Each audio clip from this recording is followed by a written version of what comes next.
My name is Vladimir Mironov, and I know how to print human organ. So let me explain as simple as possible how you want to print human organ.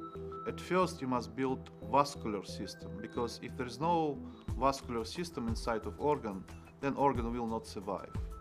So we're focusing our efforts on building what we call intra-organ vascular tree.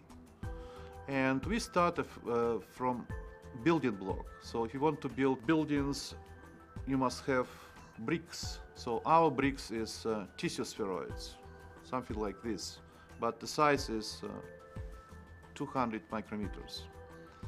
The first step is to isolate clinically relevant cell source, and we identified fat tissue-derived stem cells as a reasonable source. We can turn these cells into smooth muscle cells and endothelial cells. Then, using three different technology, we create what we call tissue spheroid or cell aggregates. Basically, you take cells in suspension, put them in hanging drop, and after overnight you create aggregates. And the size of aggregates look like this geometrically, but the size is 200 micrometers.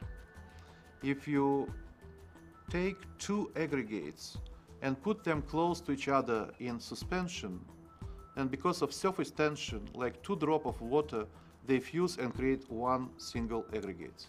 So tissue fusion is a basic principle of organ printing technology.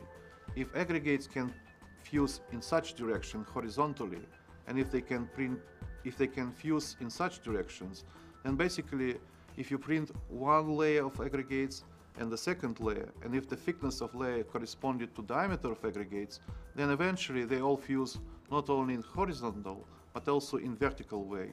And then if you use printer layer by layer, you can create whole organs.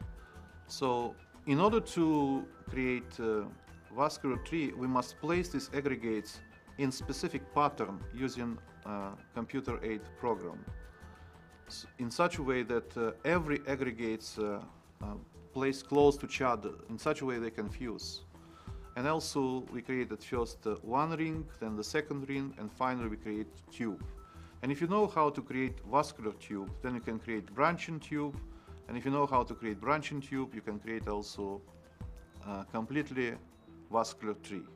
And if you know how to build vascular tree, the next step is to build parenchymatose or working cells, and you can build whole organ.